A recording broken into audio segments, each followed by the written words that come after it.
I was in middle school when I went on a trip to Washington, D.C. with my class.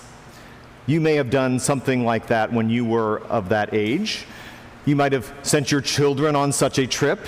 It was an opportunity to find out about our country and about our capital and about all the mechanisms, the things that go on in that city and the hustle and bustle. This was before I had lived there, so this was a big deal for me. I could not wait to go to Washington, D.C. and see all the things that I had seen on television or had read in books about Washington, D.C. I couldn't wait to go there myself. I was living in Nebraska, so it was not a quick trip. We took a plane and we flew that way.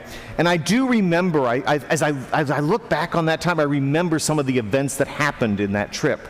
I remember the group that gathered in the hotel, and I remember on the way back that there was a gigantic blizzard in Omaha, Nebraska, and it was so big a blizzard that it closed the airport.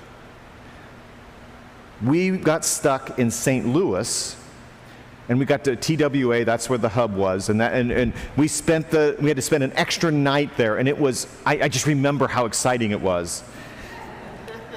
And then, I remember going back to school. We flew back the next day, and we went to school, and we had these piles of snow that we had to walk out to these portables in our school, and the piles of snow were taller than I was. I remember this trip and all of this energy. So it was about 25 or 30 years later when I was coming home to visit my parents, and they said, we have all these pictures that we want you to go through and see if you want to keep any of them. Now, I remember on that Washington, D.C. trip, I'd just gotten this new camera that you put the little ball of the flash bulb thing on the top, and it would kind of spin around, and you had the film cartridges, and then you had to put them into the little tube.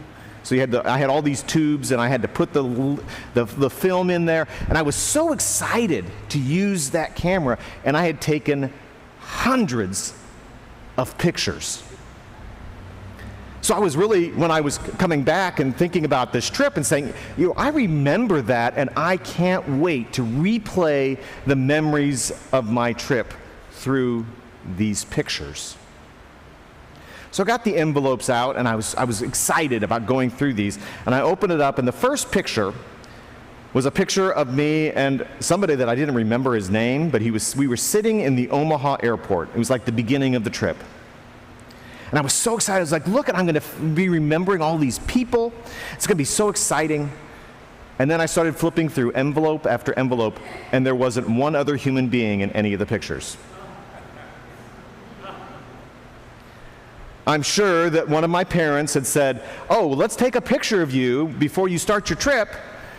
And then I got the camera, and I took pictures of all of the buildings, and from the bus, we would be driving along, I'd take a picture of something, tour guide was probably saying, this is such and such building, and I would take a picture of it, and I took hundreds of these pictures.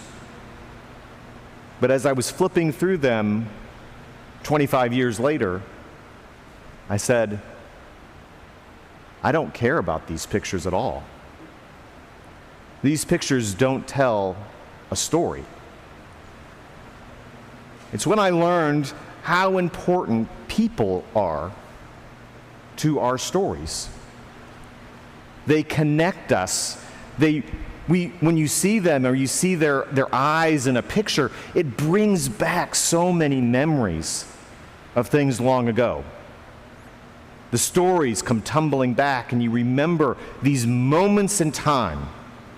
Now, our memories can do that too, but when you see a picture, it lights something up deep back in your brain. And you think about all the things that have made you who you are. Because the people in our lives are what form who we are now. They are the people that the fabric, they have woven this part of you. And you carry that as you go through your experiences.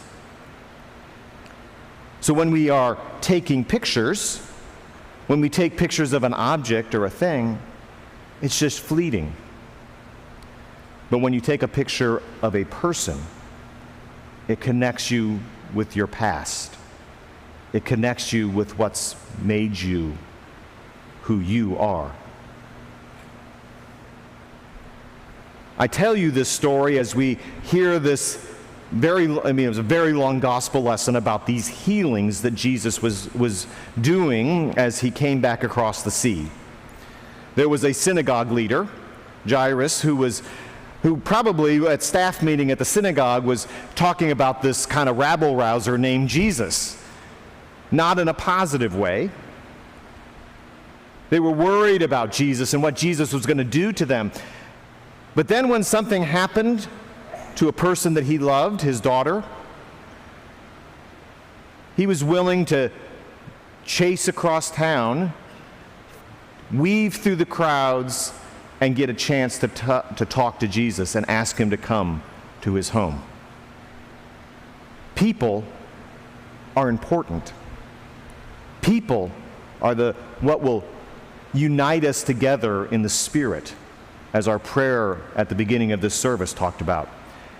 People are really the instruments of who we are and what we do. So I tell you this as Jairus is going there and saying to Jesus, come to my house, follow me.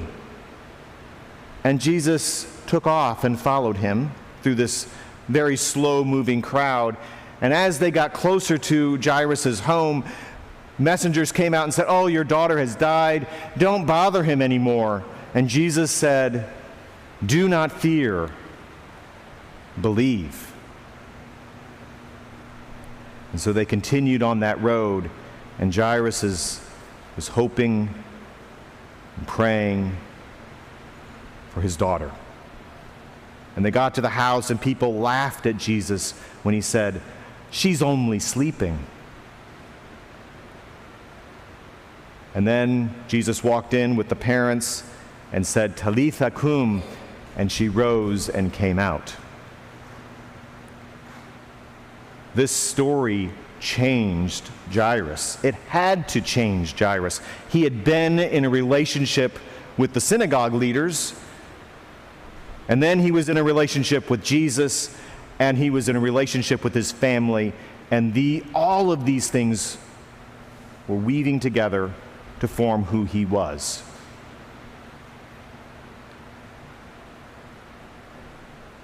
We must remember how we are intertwined with each other. We are all part of the same family. We are all journeying on this same path. And when we interact with the people around us, the way we treat people, the way we love people, the way we serve people, will change their lives and will change our lives. It will make us who we are. As we think about this story and what it did and why it's being told in the gospel lesson, it's about how we are all part of this family. And we must not fear the things that are going on around us.